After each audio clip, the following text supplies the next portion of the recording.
I'm currently working on a space worm boss for Derp using bones and UV mapping.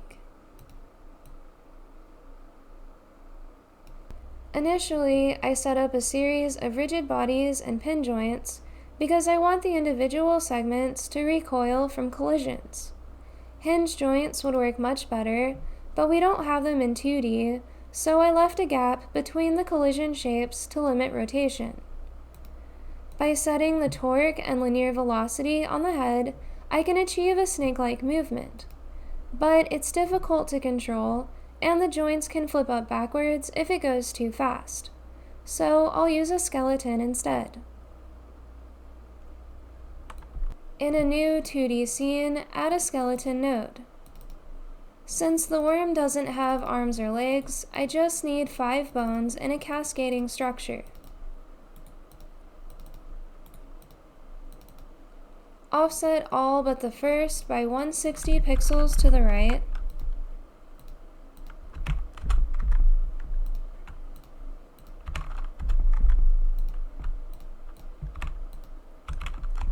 And change the length of the last bone.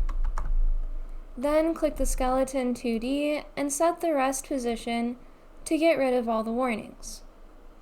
I use a node 2D to keep it organized, and add a polygon 2D under that. Drag the tileable body image into texture, and assign the skeleton. Then open the UV editor at the top and switch to the points menu. With grid and snap enabled, I draw an outline around the rectangle. The midsection is slightly smaller than the end pieces. I could draw internal polygons, but it didn't seem to make a difference in this case. Hit OK to see the polygon 2D is now rendered. Offset by 160 and -50 so it lines up with the second bone.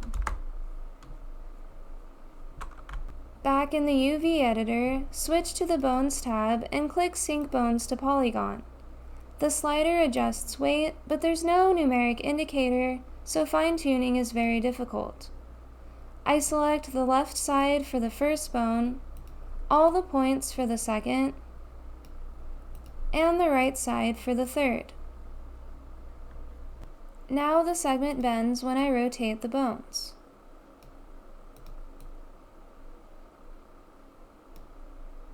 I duplicate the polygon twice, change the offsets, and remap the UVs to the corresponding bones. The tail is pretty much the same, but I mapped the second bone halfway since there's only 2 connected. Then I added polygons for the head and jaw, and lined them up with the body. I found the line art on Pixabay, which is a great resource for free commercial use images. Add 2 more bones under the last one to make a split.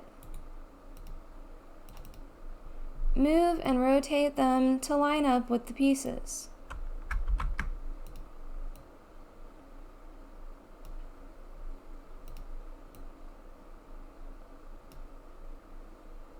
I don't want any distortion here, so I map them each to a separate bone.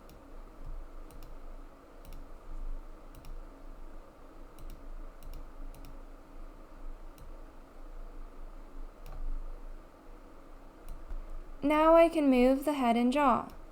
I'm learning about skeletal animation and inverse kinematics so I can make a proper boss fight. Thank you for watching the Derp update, and have a great day.